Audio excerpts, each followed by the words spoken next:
सूर्य को प्रकाशवान बनाती है। इनमें से कुछ के कारण सूर्य की सतह पर चार्ज कणों की निरंतर धारा बहती है, जिसे सौर पवन कहते हैं, और जो करोड़ों मील प्रति घंटे की रफ्तार से सौर मंडल में निकलती है। या कम अंतराल और तीव्र गति वाली सौर आंधी जो कणों को। Hello guys, welcome to my new video. तो दोस्तों, अभी हम आए थे तारामंडल, जो कि यहाँ पे कोलकाता में ही है। तो चलिए आप लोगों को पूरी वीडियो दिखाते हैं, चलते हैं। ये देखिए, ये अभी हम लोग आए हैं तारामंडल, देख सकते हैं। ये देखिए, तो आप लोगों को अभी दिखाएंगे पूरा। ये देखिए बाहर का नज़ारा।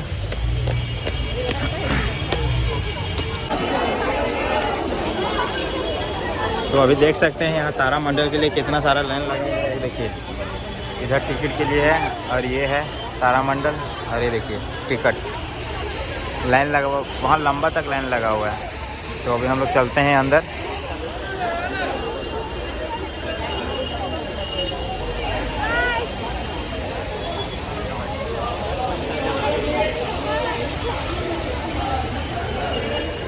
तो दोस्तों, अभी देख सकते हो, अभी हम लोग तारामंडल में घूर गए हैं। अब ये पता नहीं है कि वीडियो बनाने देगा कि नहीं देगा। अब इसी वजह से अंधेरा में हम लोग बना रहे हैं। ये देखिए, अभी सभी लोग हम लोग बैठ रहे हैं। ये देखिए, अंधेरा में तो कुछ दिखेगा नहीं, पता नहीं, लाइट इसीलिए फ्लैश तो नहीं जलाए हैं कि दिखेगा कि नहीं दिखेगा। ये देखिए,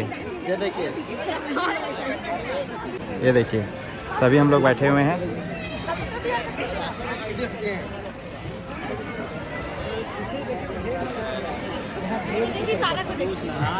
अभी कुछ नहीं है।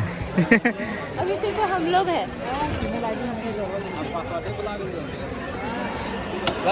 जिंदगी एक सफर है सुहाना, यहाँ कल क्या हो ले जाना। देवियों, सज्जनों और नन्हे दोस्तों, नए रूप में सुसज्जित कोलकाता के एमपी बिड़ला तारामंडल में आपका स्वागत है। सभ्यता के प्रारंभ से ही मानव मस्तिष्क रात के आकाश को देख अचंभित रहा। सदियों तक नक्षत्रों का निरीक्षण करने के बाद पूर्वजों ने बनाई कुछ विशाल इमारतें, जो कैलेंडर और वेधशालाओं के काम आई।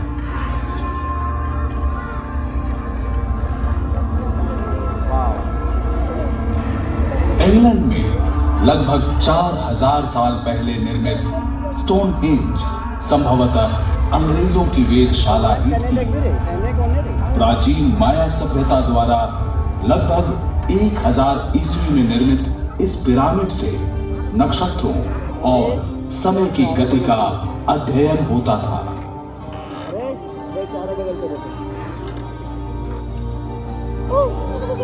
लेकिन विज्ञान और तकनीक के विकास ने महाकाश के बारे में हमारी पुरानी सोचों को बदल दिया।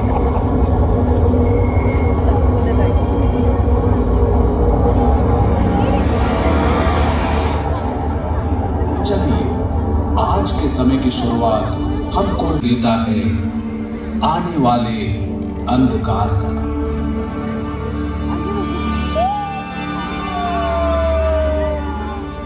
गुम होते उजाले में टिमटिमाते बिंदु उभरते हैं। जल्दी ही हमें रात्रि का शानदार आकाश दिखने लगेगा। महाकाश के एक कोने में खड़े होकर हम नक्षत्रों से भरे असीम आसमान को देखते हैं, मानो ये हमें आमंत्रित कर रहा हो।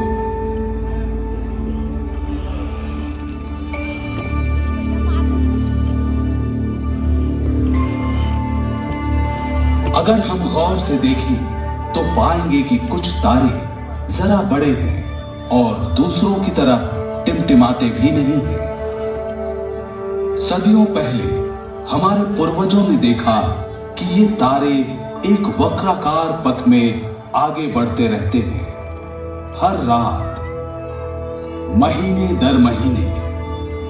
प्राचीन ग्रीक पर्यवेक्षकों की नजर में ये थे घूमने वाले गतिशील ग्रह।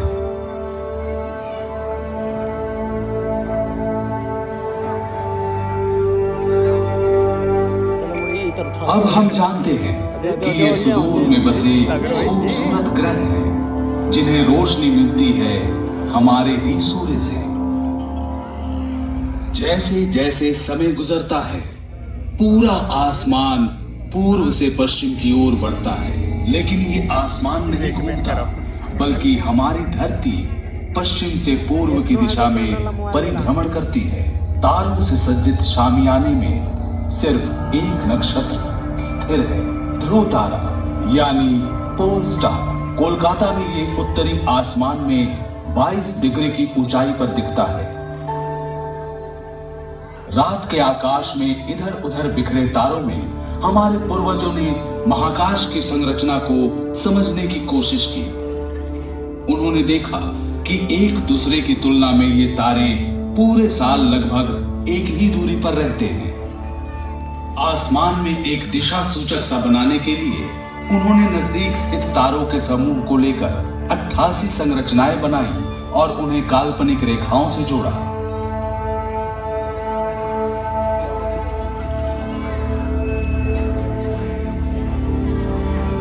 मनुष्य ने जानी पहचानी आकृतियों से बदल दिया, जिन्हें तारामंडल कहा गया।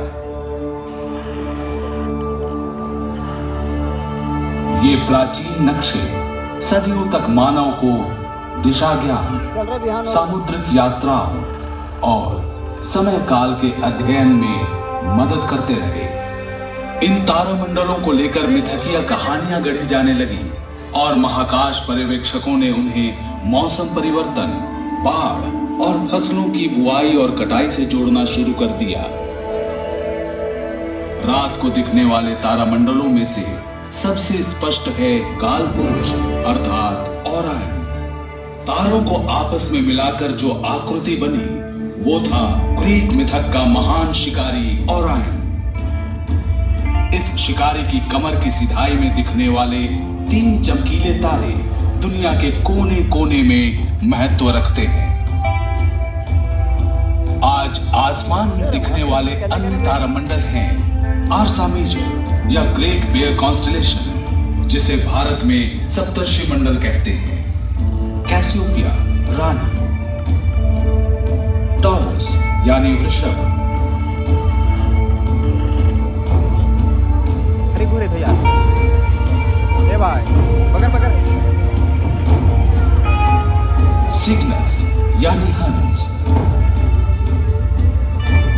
तकनीकी विकास के साथ मनुष्य की नजर अब तारों से भी आगे है। महाकाश के अंधेरे भरे असीम और सुदूर इलाकों तक, जहां आंखें नहीं देख सकती, हमारी आंखों के सामने खुला पड़ा है पूरा ब्रह्मांड, अपनी विभिन्न चीजों और अद्भुत अकल्पनीय घटनाओं से भरा हुआ ब्रह्मांड। इस ज्ञान के साथ मनुष्यों ने महाकाशीय घटनाओं के जन्म, इनकी अग्रगति और ब्रह्मांडीय पिंडों के विकास को समझने का और रात्रि आसमान में इनके रंगों और अजीब मौजूदगी को पहचानने का प्रयत्न किया है।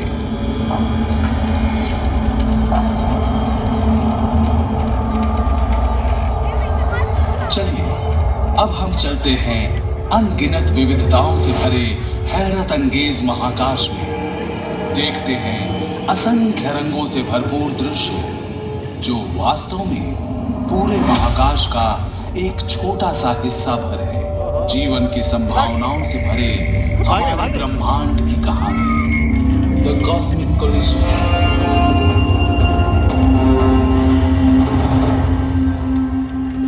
अरे अंधारा बोले रे, भारी भारी भारी भूत वाला। महाकाशीय सागर के एक किनारे खड़े होकर नक्षत्र बहुत शांत दिखते हैं, आतंकित होते थे। सन 1631 में जब वेसुवियस पर्वत का शिखर ध्वस्त हुआ तो उसके जलते लावा से इटली के 2 शहर बर्बाद हो गए। उस समय एक धूमकेतु दिखा और इस अजनबी घुसपैठिए को ही इस विनाश और विस्फोट का दोषी माना गया। 1665 ईस्वी में लंदन के लोगों ने प्लेग में हुई मौतों के लिए भी एक धूमकेतु को ही जिम्मेदार माना था।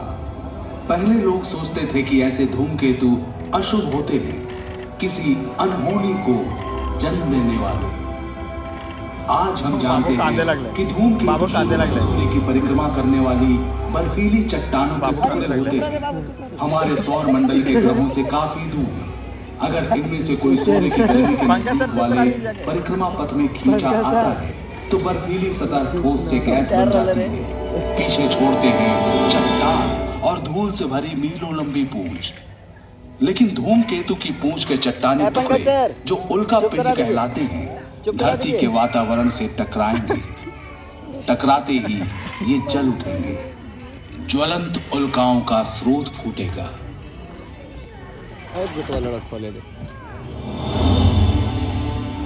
अरे गिरीचा तार बापा रे, अरे रे लोक रे अरे लोक रे अरे गिरला दे वीस मांग आजकल कभी कभी लगता है कि धरती पर स्थितियां बहुत ज्यादा गिरता और हुआ तारा। बहुत जल्द बदल रही है। बात सिर्फ धरती की नहीं, ब्रह्मांड में परिवर्तन ही शाश्वत है। नक्षत्र, ग्रह, अन्य निहारिकाएं भी हमेशा गतिशील हैं, हमेशा ही गुरुत्वाकर्षण के चिरस्थायी बल से बंधी हुई हैं। कभी कभी ये आपस में टकरा जाते हैं।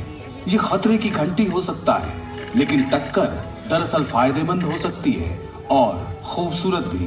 चलिए मेरे संग एक सफर पर धरती के करीब और हमारी गैलेक्सी से बहुत दूर। देखिए कि कैसे महाकाश के इन टक्करों ने हमारा अतीत रचा, वर्तमान प्रभावित किया और भविष्य को गढ़ेंगे। हमारे चंद्रमा के जन्म को लेकर कितने सारे सिद्धांत हैं। हाल में वैज्ञानिकों ने एक और सिद्धांत प्रतिपादित किया। समय काल में पीछे चलते हैं 4.5 अरब साल पहले अतीत में। जानते हैं कि उनके अनुसार क्या हुआ था। 4.5 अरब साल पीछे चल गया। हम जिस पृथ्वी को देख रहे हैं वो युवा है, अभी भी गठन की प्रक्रिया में है, जहां जीवन अभी तक नहीं पनपा। शुरुआती समय में हमारे सौर मंडल में ग्रहों जैसे विशाल चट्टानी टुकड़े झुंड में घूमा करते थे। कुछ का परिक्रमा पथ था जो उन्हें पृथ्वी के नजदीक लाया। ये थोड़ा ज्यादा करीब आ गया।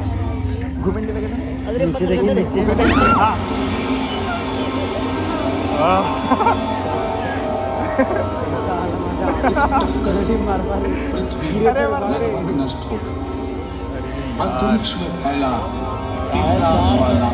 अरब साल पहले ज्यादातर लावा वापस विध्वस्त ग्रह पर गिरा। फिर से बैक करके हम लोग देखा। अभी मैं घूरे तलियो बाकी रह गया परिक्रमा पथ में। गुरुत्वाकर्षण के कारण अरे वो वाला बाहरी बच गया महाकाश में नहीं जा पाया। टूट गया।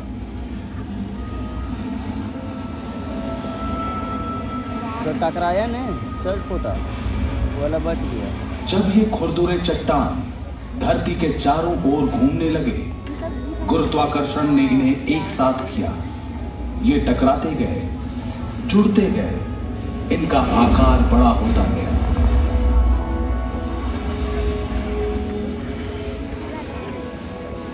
कुछ ही सप्ताह ये टुकड़े जुड़कर विशाल और विशाल हो गए। अरे भाग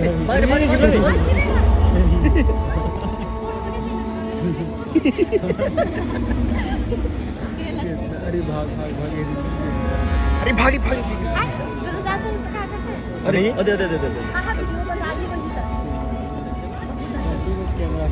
एक महीने से भी कम समय में आकार अविश्वसनीय हो गया। चांद का जन्म हुआ। बिल्कुल सही, सिर्फ एक महीने में बना था हमारा चांद। चांद का जन्म हुआ। अरे ये है आज का चंद्रमा। सोचकर अचरज होता है कि एक भयानक टक्कर के कारण आज रात अरे का गिरा था आसमान चांदनी दिखी। लेकिन कारण हजारों थे। अरे ना लोग पार्ले जो लेकिन इन टक्करों से ही बहुत खतरनाक है यार। आघात प्लीज लगे तो उन्हें सूट लगा लो चुका दिया, देख दे उन्हें से जिससे ऋतु परिवर्तन अरे हुआ। एक चंद्रमा के गुरुत्वाकर्षण के कारण गिर रे ज्वार भाटा बना। तब से लेकर आज तक अरे हमारे सौर अरे मंडल में बदलाव आया है। अरे अरे घुरे थे यार, टकराने का, अरे पकड़ पकड़ पकड़ पकड़ पकड़ लेकिन पकड़ पकड़ पकड़ पकड़, अरे पकड़ पकड़ पकड़, अरे घुरे तो यार इस टक्कर में शामिल है हमारा सूर्य। फिक्र न करें, इतनी जल्दी धरती जाकर सूरज से टकराने वाली नहीं है। हमारा परिक्रमा पथ नियंत्रित है और अरबों सालों तक ऐसा अचानक ही वही रहना देखते रहने चाहिए। घुरे लग गई। लेकिन धरती पर हर जीवन निर्भर है सूर्य में होने वाली टक्करों पर। यो गिर गया, अरे भाई ये भाई रात को दिखने वाले ये भाई, दूसरे तारों जैसा बहुत पास है, इसलिए अलग दिखता है। एक बड़ा चमकीला सुनहरा पिंड, लेकिन सूर्य में कुछ भी सुहाना नहीं है। ये जो गहरे निशान देख रहे हैं सौर धब्बे हैं। प्रत्येक धब्बे का आकार पृथ्वी जितना। सौर धब्बे का रंग गहरा दिखता है क्योंकि सूरज पर यह सबसे ठंडे स्थान है। तापमान 4400 डिग्री सेंटीग्रेड। बाकी का सूर्य तो और भी गर्म है। दूसरे नक्षत्रों की तरह सूर्य की ऊर्जा भी सूक्ष्म कणों यानी प्रोटॉन के टकराव से निकलती है। 4,500 हर सेकंड सूर्य में असंख्य प्रोटॉन टकराते और बुझते रहते हैं, जिससे असीमित परिमाण में ऊर्जा निकलती है। अधिकतर ऊर्जा सूर्य को प्रकाशवान बनाती है। इनमें से कुछ के कारण सूर्य की सतह पर चार्ज कणों की निरंतर धारा बहती है, जिसे सौर पवन कहते हैं, और जो करोड़ों मील प्रति घंटे की रफ्तार से सौर मंडल में निकलती है। या कम अंतराल और तीव्र गति वाली सौर आंधी जो कणों को महाकाश में उड़ा देती है। अभी हम नासा के उपग्रह द्वारा खींची गई सौर आंधी की सच्ची तस्वीरें देख रहे हैं। उसे स्थिर देखा। अरे भाई सौर आंधी का बादल उपग्रह से टकराया और चित्र लेने वाले उपकरण पर छा गया।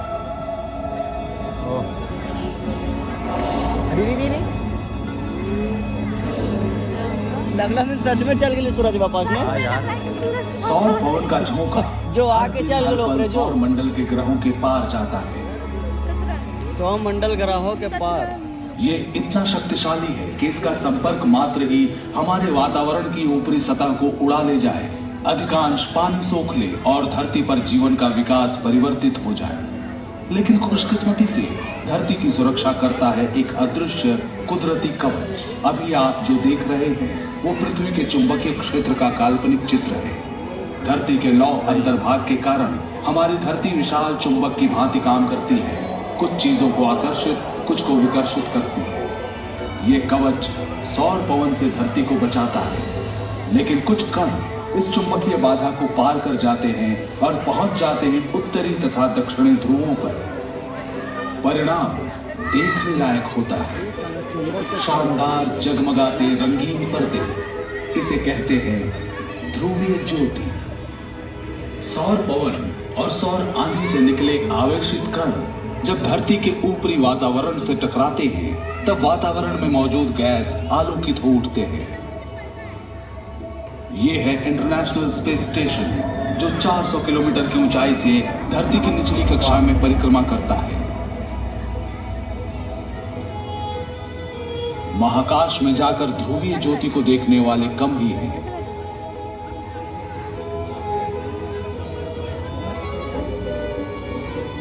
जिस टक्कर के कारण ये ज्योति निकलती है वो धरती की सतह से 100 से 480 किलोमीटर के बीच होती है, जहाजों के उड़ान पथ से भी ऊंचा।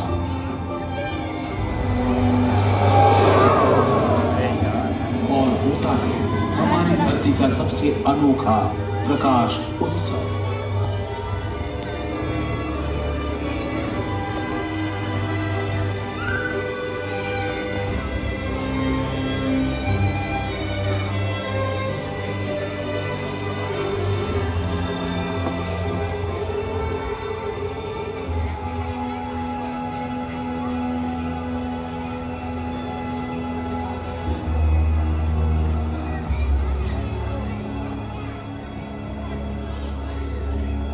लेकिन जैसा कि हम देख चुके हैं, हर टक्कर का परिणाम खूबसूरत और हानि रहित नहीं होता।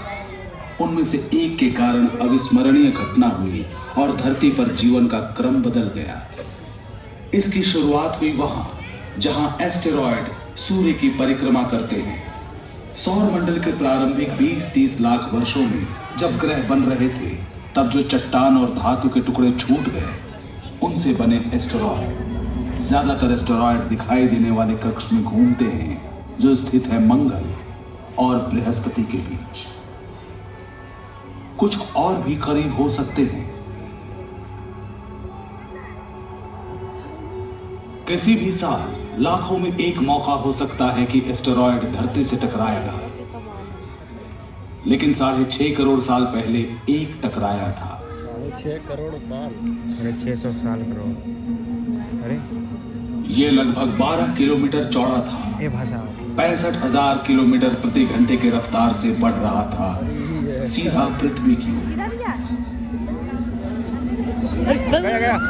लेकिन हम जिसे जानते हैं, वाह। तब पृथ्वी ऐसी नहीं थी। मनुष्यों के अस्तित्व में आने से बहुत पहले, जब विशालकाय डायनासोर्स घुमा करते थे यहाँ, उनके दुर्भाग्य से सब बदलने वाला था।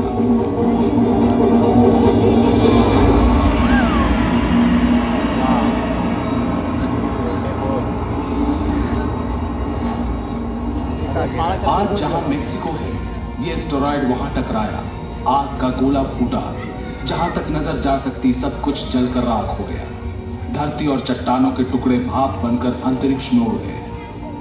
जब इन धातुओं की वापस बारिश हुई, वातावरण गर्म हो गया। प्रज्वलित मलबा धरती से आकर टकराता रहा बार बार।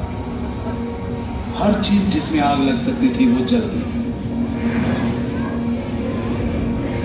1 घंटे तक धरती में चारों ओर तापमान 300 डिग्री सेंटीग्रेड से भी अधिक हो गया, किसी भट्टी के समान गर्म। चारों ओर धुआं और राख फैल गई। 6 महीने तक इतना अंधेरा कि अधिकतर पौधे न उग सके। टक्कर से हुए महाविनाश और ज्वालामुखी विस्फोटों तथा बदलते समुद्र के स्तर के बीच धरती पर मौजूद 3/4 जीवन रूप खत्म हो गए। डायनासोर्स का दौर खत्म हो गया था, लेकिन जीवन नहीं रुकता और उस बार भी जीवन बचा। कुछ डायनासोर्स बच गए, क्रमिक विकास होकर बन गए आज के पक्षी। कुछ स्तनपायी भी बचे, इनका भी नया उद्भव हुआ। सच तो यह है कि वो टक्कर ना होती तो हमारा वर्तमान भी ऐसा ना होता। क्या ऐसी टक्कर फिर से हो सकती है? एस्टेरॉयड अभी भी है। अगर कोई एक सामने आ जाए तो हम क्या करेंगे? इन्हें उड़ा देना कारगर नहीं, छोटी चट्टानों का झुंड टूट पड़ेगा हम पर। लेकिन वैज्ञानिक सालों से इन एस्टेरॉयड के अध्ययन और निरीक्षण में लगे हैं। उन्होंने सुझाया है सरल उपाय। गुरुत्वाकर्षण बल का प्रयोग कर हम उनका रास्ता बदल सकते हैं। ये कुछ इस प्रकार काम करेगा। अगर आप एक स्पेसक्राफ्ट को एस्टेरॉयड के पास से उड़ाएं, तो स्पेसक्राफ्ट का लघु गुरुत्वाकर्षण भी एस्टेरॉयड को थोड़ा ही सही खींचकर उसके गतिपथ को बदल सकता है। सालों लग सकते हैं, लेकिन धीरे धीरे एस्टेरॉयड दूसरे गतिपथ में चला जाएगा और क्रमशः पृथ्वी से सैकड़ों मील दूर चला जाएगा।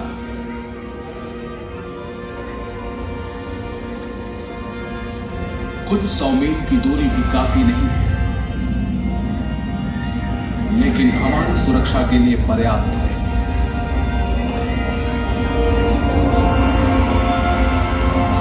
आज ये सिर्फ एक सोच है, लेकिन सही लगती है।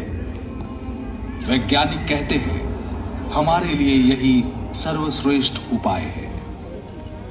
किसी दिन आप में से कोई एक और बेहतर उपाय सोच लेगा, जो महाकाश के इन अजूबों से धरती की सुरक्षा कर पाएगा।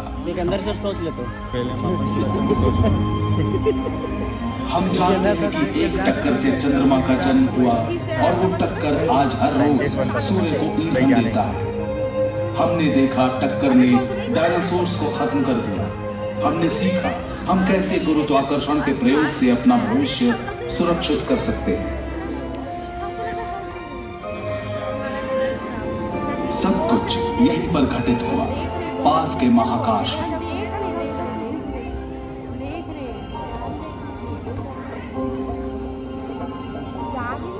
लेकिन बाकी चल रहे हैं, खत्म हो ब्रह्मांड का गया। क्या और भविष्य का क्या, महाकाशीय टक्करों का क्या असर होगा। कैसे भाग ले बता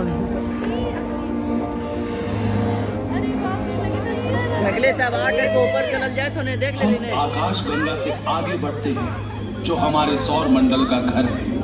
ये आकाश गंगा हजारों अरबों नक्षत्रों और खरबों दूसरे ग्रहों का साथ साथ गैस और धूल के विशाल समूहों का भी घर है।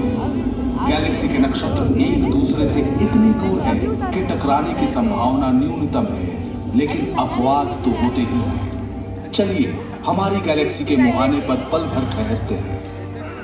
जो नक्षत्र हमारे पास से गुजर रहे हैं वो गोलाकार समूह का हिस्सा है। यहाँ सभी तारे ऐसे ठूसे हुए से रहते हैं कि कभी कभी आपस में भिड़ जाते हैं। अभी नहीं लगा। ऐसा अमूमन नहीं होता, यहाँ भी लाखों वर्षों में एक बार ऐसा होता है।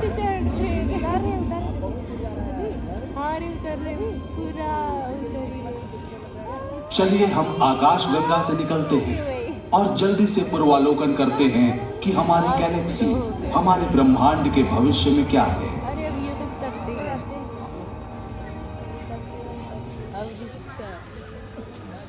भविष्य में अरबों वर्ष आगे आ गए हैं हम, पृथ्वी से 5 लाख प्रकाश वर्ष दूर। देखिए आकाश गंगा पड़ोस की गैलेक्सी कराने वाली है।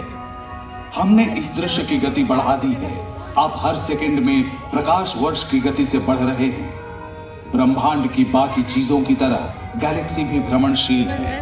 हालांकि एक दूसरे से काफी दूर है, पर गुरुत्वाकर्षण इन्हें बांधे रखता है। ये दो विशाल गैलेक्सियां एक दूसरे के इर्द गिर्द घूमकर महाकाश में नृत्य प्रस्तुत करेंगी। नजरें मिलाकर कभी पास आएंगी, कभी दूर जाएंगी। इन गैलेक्सियों में नक्षत्र और ग्रह दरअसल टकराते नहीं हैं, ये बहुत दूर होते हैं। वैज्ञानिक मानते हैं कि ये पास आकर गुजर जाएंगे, आपस में टकराएंगे गैस और धूल, जिनसे दोनों गैलेक्सी भर जाएगी।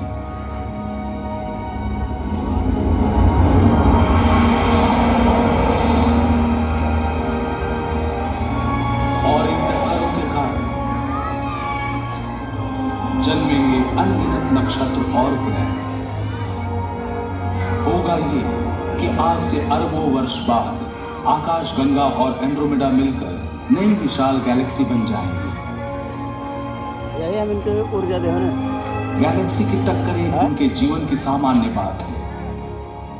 सच तो ये है कि हमारी गैलेक्सी भी दूसरी छोटी गैलेक्सियों की टक्कर से बनी है। इन टक्करों के बिना आकाश गंगा का अस्तित्व नहीं होता और शायद हम भी नहीं होते।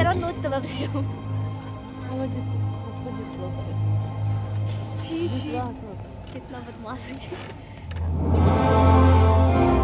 महाकाश की अचरज भरी चकाचौंध वाली टक्करों ने उन चीजों को बनाया जो हमें यूं ही मिल गई। चमकता चांद, सूर्य की गर्मी और प्रकाश, बदलती ऋतुएं, किनारों को छूकर भागती सागर की लहरें। इन टक्करों ने डायनासोर्स को खत्म किया, ब्रह्मांड का नक्शा बदल दिया, गैलेक्सियों को फिर से गढ़ा, नए सितारों, नई दुनियाओं को जन्म दिया। निरंतर विकसित हो रहे विशाल ब्रह्मांड का क्षुद्रतम हिस्सा है हम। कभी लगता है एक छोटे सफर के राही हैं हम, लेकिन हम खोज पर निकले हैं निरंतर बदलते ब्रह्मांड को समझने की कोशिश में। और कुछ नहीं पता कि टकरावों के चलते बनते बिगड़ते इस ब्रह्मांड में हमारी अदम्य जिज्ञासा के कारण अगली बार किस सच से टकराएंगे हम। चल खत्म हो गया दोस्तों, अभी हम लोग देख लिए हैं और अभी हम लोग यहाँ से निकलते हैं। काफ़ी मज़ा आया देखने में, आप लोग को भी देखने में मज़ा आया होगा। तो अभी चलते हैं। ये देखिए अभी हम लोग देख के निकले हैं और ये यहाँ पे दर्शाया गया है। ये देखिए इधर देखिए,